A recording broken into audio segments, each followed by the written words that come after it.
was intelligent, articulate, and handsome. A young man on the fast track to success. He looked like a young Cary Grant. Yet during a grisly killing spree that spanned 5 years, Ted Bundy slaughtered more than 35 women. From his point of view, the thing that would make for good sex is an attractive woman whom he's going to handcuff, terrorize, and make her believe that she's going to die. Sure, I get angry. Very, very angry and indignant. I don't like being locked up for something I didn't do, and I don't like my liberty taken away, and I don't like being treated like an animal, and I don't like people walking around and ogling me like I'm some sort of weirdo, because I'm not. On January 24th, 1989, at 7 a.m., before the sun rose over the state prison in Stark, Florida, plans were underway in the death house for an execution many thought would never occur. The electrocution of Ted Bundy, America's most notorious serial killer. After nearly 10 years on death row, Bundy was scheduled to die for the 1978 murder of Kimberly Leach, a 12-year-old girl. Yet he admitted to killing more than 30 others in a grisly bloodbath that took him through Washington State, Oregon, Utah, Idaho, and Colorado. Since his original capture in 1976, Bundy had become a media sensation. I'll plead not guilty right now.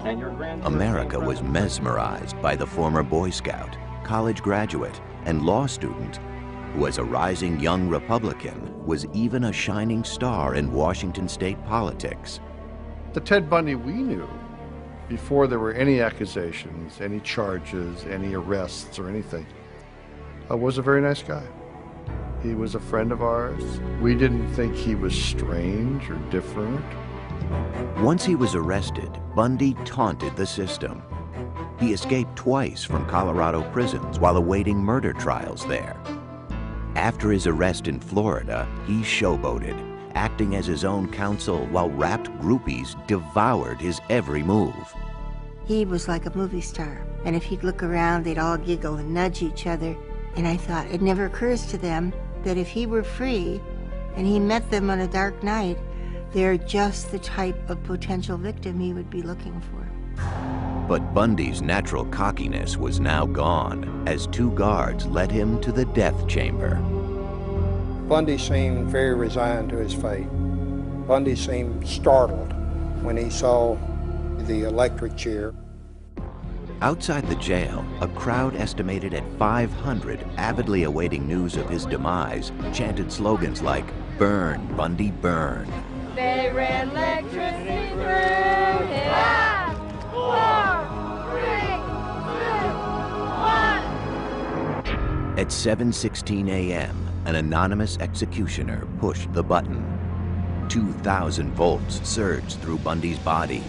Within 60 seconds, one of the worst serial killers of all time was pronounced dead.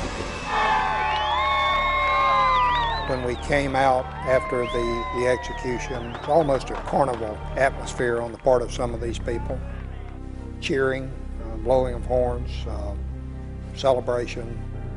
He'd had an easier death than any of his victims. Some 35 women may have fallen prey to him. Only he knew the real number, and he carried that with him to his grave. Police believe Bundy's killing spree had begun in 1974, when he was 28 years old, studying law and living adjacent to the University of Washington in Seattle. He made a very, very positive impression. He was very verbal, articulate, intelligent. I guess if I were to characterize him, he looked like a young Cary Grant. But at that time, no one could guess that this clean-cut and good-looking young man was about to begin a series of rapes, tortures, murders, and dismemberments that would shock the world.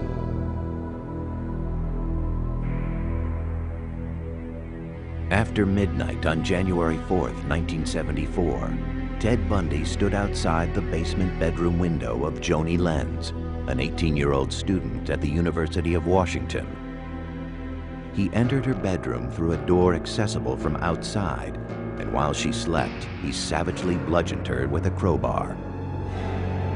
The next morning, Joni was found surrounded by a pool of blood. A bed rod had been torn away from her headboard, and in a sexual frenzy, rammed into her vagina. There was a specific reason why Bundy singled out Joni. It was a physical characteristic she shared with almost all of his victims.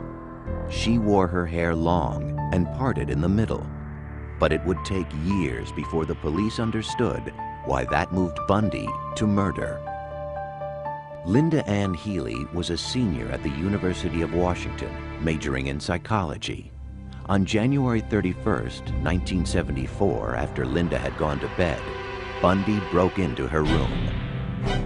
He knocked her unconscious, wrapped her in bed sheets, and quietly carried Linda out of the house. Her scattered body parts and decapitated skull wouldn't be found for a year. To those who would track him, and those who would later try to understand his crimes, the question remained: how could this charming and intelligent young man commit such unspeakable crimes against people he didn't even know? They are things.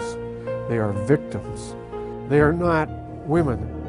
And I never heard him really use the term women or females or anything very often. He referred to them as things, as objects.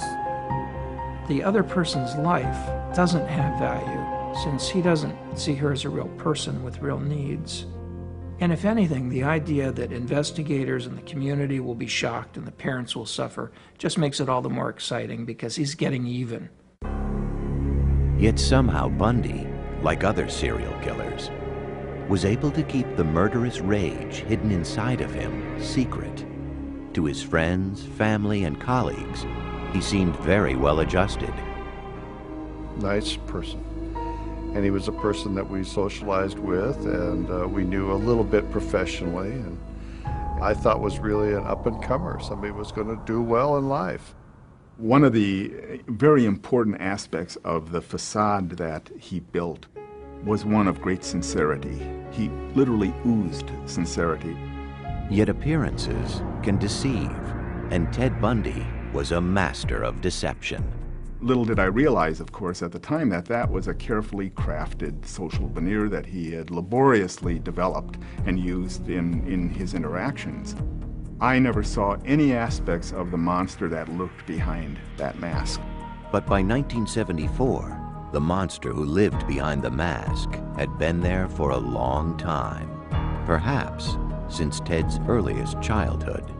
I have always felt that beneath the veneer of a normal childhood was some great hostility toward someone, probably his mother.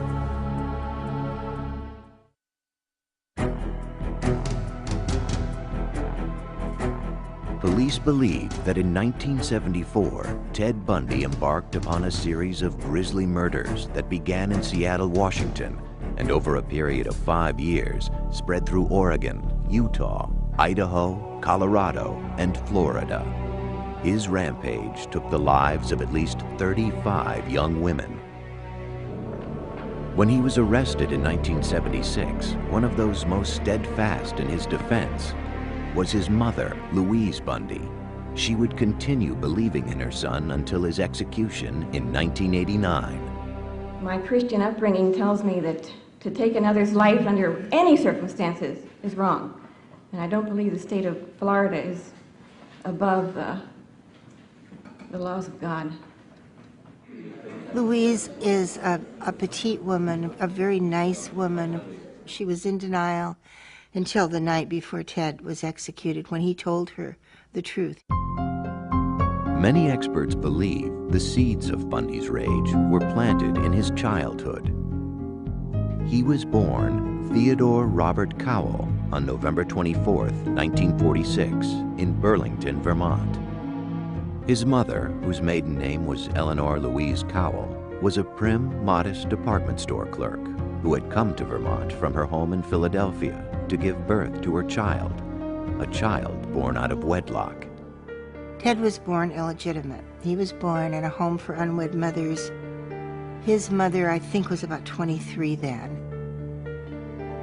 Soon after his birth, Eleanor took Ted back to Philadelphia. It was the beginning of a tragic charade.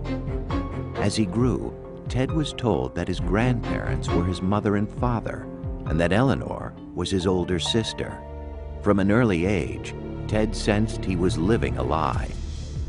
And there were other problems at home. Eleanor's mother had a history of clinical depression, suffered panic attacks, and was eventually treated with electroshock therapy. Her father, Samuel Cowell, was known to be an extremely violent and frightening individual. Sam Cowell was evidently a man with maniacal temper, who read pornography, who tossed his daughters down the stairs if they slept too late. As he grew into a young man, the confusion over his relationship with his mother would weigh on Ted. Even at the age of 3, there were signs that he was not a well-adjusted child. His teenage aunt was taking a nap, and she woke up to see that he had taken all the knives out of the kitchen drawer and arranged them around her body with the blades pointing toward her. His mother, concerned with this behavior and trying to escape the control of her father, moved with Ted to live near her uncle Jack Cowell and his family in Tacoma, Washington. In later years, Ted said that it was devastating for him to leave Sam, the man he thought of as his father. In Tacoma, Eleanor went by her middle name Louise and worked as a secretary at the Council of Churches. One evening, she met a hospital cook named John Culpepper Bundy. Louise married him a year later, and her son finally had the name he would carry through life, Theodore Robert Bundy. But Ted was never close to John. He had a lot of conflict with his stepfather, looked down upon his stepfather because his stepfather didn't have a high enough station in life. Despite his new name, Ted still considered himself a Cowell and was drawn to his great-uncle Jack, a cultured music professor at the University of Puget Sound in Washington. Ted wanted to be just like him. It was very important for him to be someone special, to be recognized in some way. Over the next 10 years, John and Louise added 2 brothers and 2 sisters to the Bundy family. But Ted had little to do with them or their father. He had a Boy Scout troop, but Ted would never go camping. He just seemed to remove himself from any connection to his stepfather. And if there was no connection at home, there was even less at school. His junior and high school friends described Ted as very shy. He suffered from stuttering, and he did not date at all. He really didn't date unless it was a Sadie Hawkins dance where the girls asked him. But there was a secret side to Ted Bundy that was already emerging. He considered himself above the law. By the time he was 15, he had become an expert shoplifter and was a suspect in 2 burglaries. Grandiose narcissism, the ability to outwit the police, the ability to flaunt authority, the ability to shoplift. All of these things helped confer on him this sort of narcissistic sense of specialness and entitlement. His relationship with women also changed for the worse. He became a peeping Tom, sneaking through the night to peer into the windows of young girls. More significantly, there have always been suspicions that at the age of 15, Ted Bundy became a killer. Ted carried the morning newspaper when he was 15. Along his route, there was a young girl named Anne Marie Burr. Anne Marie was 8. Ted knew Anne Marie. She took piano lessons from his great-uncle Jack. On August 31st, 1961, Anne Marie's parents found her missing from her bedroom. The window was open a little bit, and it was in the days when you had a TV cable on the roof and you had to get it under the window, so they couldn't lock it. The front door was ajar. She was gone. A search that at one time involved 800 soldiers, lawmen, and volunteers found nothing. At the time, no one suspected that Ted may have been responsible for Anne-Marie's death. In my mind, she was Ted's first victim. And there would be many more. In the mid-1960s, Ted Bundy was a student at Woodrow Wilson High School in Tacoma, Washington. Even though he was smart, good-looking, and friendly, he was awkward with his fellow students, especially the girls. There seemed to be a real defect in this whole notion of how do you build a close, intimate relationship, and some confusion about that. The arena in which he seemed to feel secure was the school and the classroom where he could use his verbal skills, and that's where he tried to manage teachers' impressions. He graduated from high school in 1965 with a B average. The next year, he entered the University of Puget Sound. But on the huge campus, he felt anonymous and lost. Inside, Ted was very empty and very inadequate. But he could put on the facade of a very sophisticated, educated young man. In 1967, as part of the facade, Ted transferred to the University of Washington's Asian Studies program, where he studied Chinese. He also began fabricating a new personality. If the old Ted was shy and withdrawn, the new Ted would be witty, cool, and self-assured. His deception was about to pay off. At the university, Ted met Stephanie Brooks. He was particularly attracted to her beautiful shoulder-length hair, which she wore parted in the middle. She was wealthy, sophisticated, and worldly. Everything Ted wished he was. He said, she's perfect, she's beautiful, she's wealthy. And I think to the degree he was capable, he was in love with her. They stayed together for a year. For the first time, Ted experienced an intimate sexual relationship with a woman. He was in love with her. But to Stephanie, they were merely college sweethearts. She saw no future in the relationship.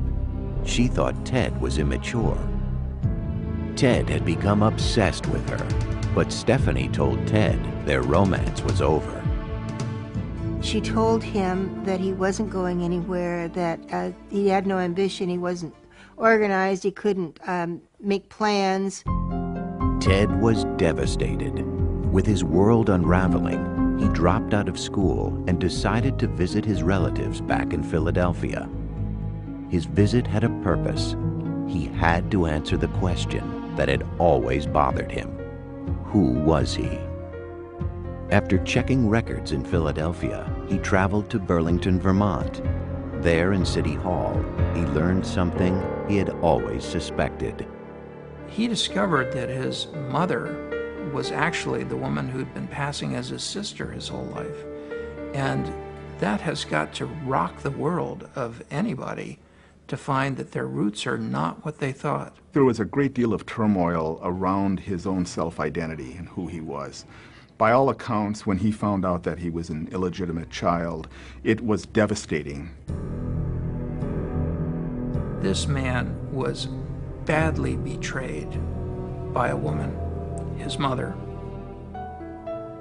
and learned of that betrayal at the very period when he's still reeling from the rejection by his girlfriend, his first love. Many who have studied Ted Bundy feel it was now that he decided to take revenge on the women he felt had destroyed his life. With an icy resolve, he returned to the University of Washington, took a room nearby, and began studying psychology. He excelled in all his classes and seemed rejuvenated with a new purpose. And whatever demons raged inside of him, Ted Bundy kept them well hidden. Many people like him have an ability to create compartments in their lives. And this entity, this demon, this depraved monster lived in one of those compartments. As far as anyone knew, Ted's life seemed to be changing for the better. In 1969, he met Elizabeth Kendall, a young divorcee. They began a friendship and then a romance. Very smart, shy young woman. She came up here from Utah. They met in a tavern. She loved him. She loved him unabashedly. His relationship with Elizabeth seemed to work wonders for him, but underneath, he was seething and plotting revenge. If you really have a very negative core in yourself, there's this kind of envy, a need to destroy the beauty in others. And the first one on his list was Stephanie Brooks. He was secretly still talking to Stephanie, hoping to make her fall in love with him again, in order to hurt her, just as she had scarred him. To enhance his image, he became active in local politics, working on the governor's re-election campaign. I thought he was very smart, good at politics. He was good at what he did. He was friendly. In 1971, at the age of 25, Bundy was working in his spare time at the Seattle Crisis Center, manning the suicide hotline phones. Beside him worked soon-to-be author Ann Rule. He was kind, he was very good on the phone, and ironically, we saved lives together. Now, at that point, if anybody had told me that there was anything underneath this perfect surface, I would have said, you're crazy. Because we were locked up all alone together in a 4-story Victorian mansion that looked like nothing so much as the house in Psycho. But I felt safe locked inside with Ted Bundy. By 1972, Ted's first real girlfriend, Stephanie, still inhabited his thoughts and his plans. On a business trip to San Francisco, he met with her, and the new Ted Bundy swept her off her feet. And she fell madly in love with him and agreed to marry him. As soon as she agreed to marry him, he dumped her. 2 days later, on January 4th, 1974, Ted Bundy began a 5-year rampage of killing that would horrify the nation. Most of his 35 victims had one thing in common. His ideal victim was a small framed female, long hair, parted in the middle, style of person, usually pretty good looking. They all resembled Stephanie Brooks.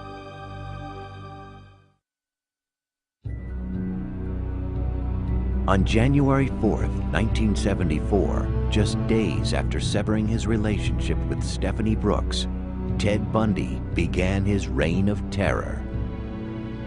Over the next 6 months, 8 women disappeared from college campuses in Washington, Oregon, and Utah. I think he was looking for victims 24 hours a day.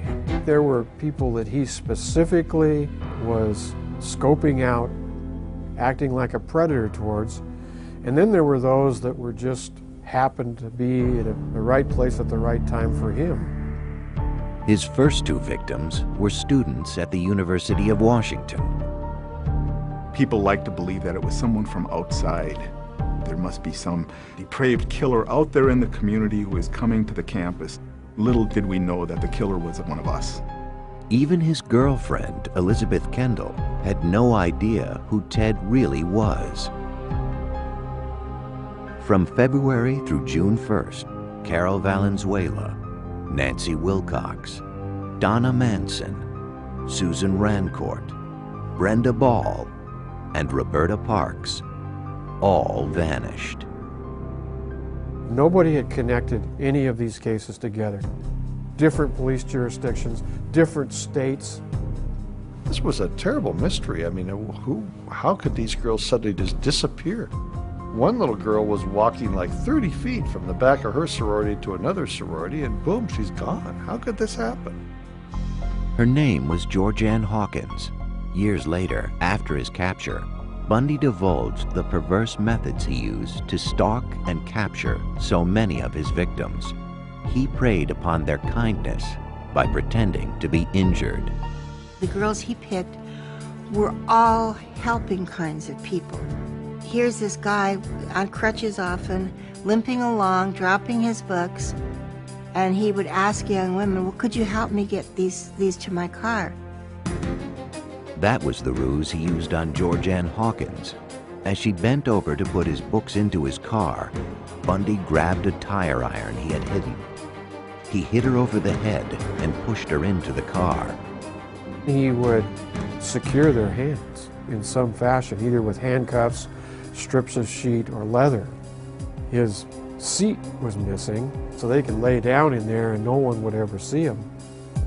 Bundy usually drove his victims into the deep woods surrounding Seattle. If they survived his attack with the crowbar, he would sexually assault them. From his point of view, the thing that would make for good sex is an attractive woman whom he's going to handcuff, terrorize, and make her believe that she's going to die. Later, on death row, he was asked what it was like to murder someone. And he answered, murder is not about lust and it's not about violence, it's about possession. When you feel the last breath of life coming out of the woman, you look into her eyes. At that point, it's being God. After he was through, he would discard them deep in the forest, but he would return later. He was going back over and over and over again to crime scenes. Not to just destroy evidence or anything, but to do things with those bodies. We suspected he took a whole body home with him because we had one victim that was totally made up with stuff that she never wore. Bundy's use of makeup is simply to make a victim more attractive, but apparently he didn't require it. He went back to decomposed corpses and still had sex with them. To the psychiatric experts who studied him, Bundy was unique, straddling two different categories of serial killers. He is both a sexually sadistic serial killer. He's also a necrophilic serial killer. The common characteristics are perversion, lack of conscience, and a willingness to sacrifice others' lives for one's own sexual pleasure. There's not a lot more to it than that. After at least 8 murders, Ted Bundy was becoming an expert at killing. In July of 1974, his addiction led him to take 2 women in one day. A beautiful Sunday afternoon. It was 90 degrees in Seattle, and we don't get that many 90-degree days. Everybody was at Lake Sammamish State Park. One of those was Janice Ott. She was lying on the beach when Ted approached her. He had his arm in a sling. He asked if she could help him tie his boat to his car. When she got up to go with him, she stuck out her hand like she was going to shake hands, and she said, "Hi, I'm Jan," and he said, "Oh, I'm Ted." Janice walked away with Ted and was never seen alive again. An hour later, Ted was back at the park. There were at least 4 to 5 other women who were approached between, say, 1 o'clock in the afternoon and 4:30. But something about Bundy must have put them off. Denise Nasland wasn't as lucky. At about 5 p.m., she walked to the restroom at the lake. She was there with her boyfriend, her dog, another couple. She left with the dog to go to the bathroom. The dog came back, but she didn't. After the disappearance of Ott and Nasland, witnesses who had met with the mysterious Ted at Lake Sammamish that afternoon came forward. A composite sketch of the man was circulated. The police received 3,500 tips and compiled a list of potential suspects named Ted. Bundy's name was among them. The name Ted was brought up. I never made the connect at all. You only met the monster through his acts. Between 1973 and 1974, the monster had been working for the King County Law and Justice Planning Office, where he was preparing a study on rapists and their victims. He was also secretly studying the procedures the police were using to try and catch him. By October 1974, 5 more bodies had been found, but most of them had decomposed or were just scattered bones. Bundy had left no clues, and he was long gone. 2 months earlier, he had been accepted to the Utah University School of Law, but he could not stop himself from killing. The Ted Bundy that we knew was not a murderer, but maybe an hour later he was. That's the awful part. Though his outward mask still projected charm and sincerity, the killer underneath it was about to be revealed. Bundy would soon be identified when one of his victims escaped.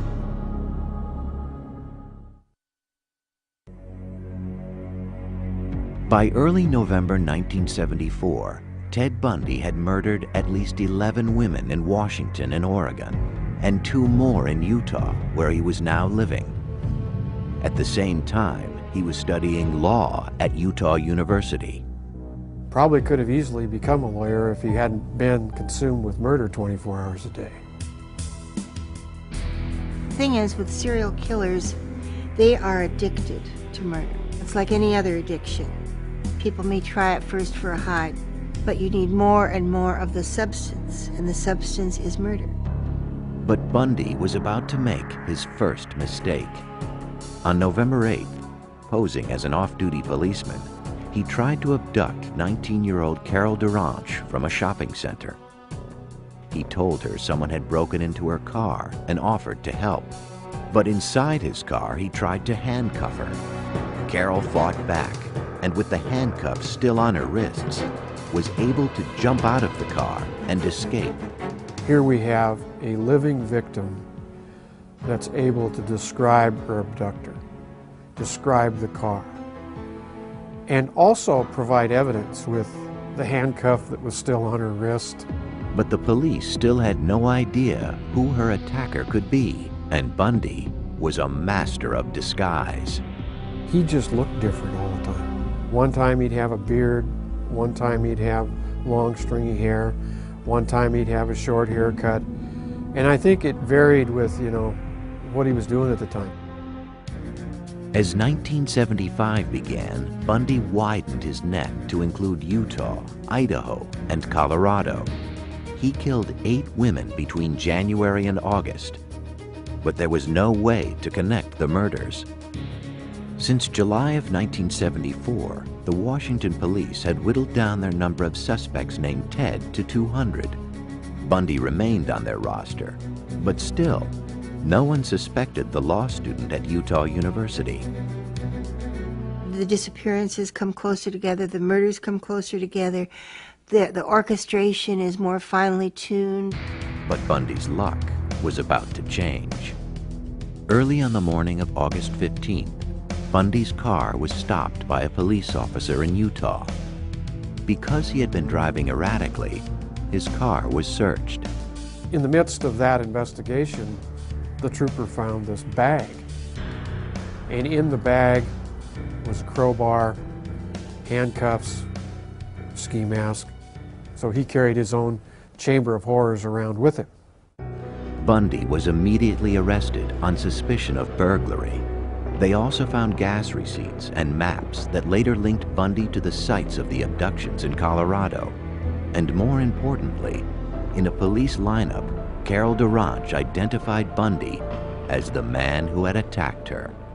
We were shocked. We couldn't believe it. We tried to raise money for a defense fund for him and tried to protect him. We couldn't believe it. They had to have the wrong guy. On February 23, 1976, Bundy went on trial for her attempted kidnapping. As the trial began, Bundy sat in the courtroom, totally convinced that he would be found innocent. But on the stand, Carol Duranche told of her ordeal at his hands and pointed Bundy out as her assailant. He was found guilty and sentenced to 15 years in prison. While he was incarcerated, investigators linked him to the murder of Karen Campbell in Colorado. But nothing fazed Ted Bundy, even being featured as the lead story on the evening news. Have you ever physically harmed anyone? Ever physically harmed anyone? No. No. Again, not in the context, I think, that you're speaking of. Ted was very self-assured to the point of cockiness. Even when the murder charges had been filed. In April of 1977, he was transferred to Colorado to await trial. There, Bundy fired his lawyers and was granted permission to defend himself in the upcoming case.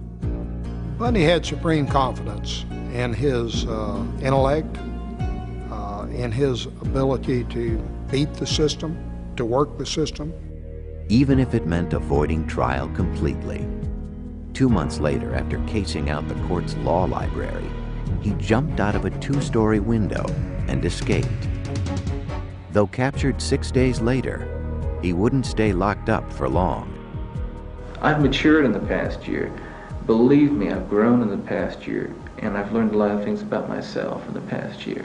My only misgivings is that I might never be in a position to apply it, on the streets where I'd like to apply it. But soon he would apply it. On New Year's Eve, 1977, Ted Bundy shimmied through an air duct of the Colorado jail and walked to freedom. He went through the top of his cell, down through the jailer's apartment, out into a blizzard. Free once again, Ted Bundy would continue to kill. Ted Bundy had succeeded in a spectacular prison escape and had made his way to Florida. He was now on the FBI's most wanted list, something he must have relished. Loved it, loved it. I always said that infamy became Ted.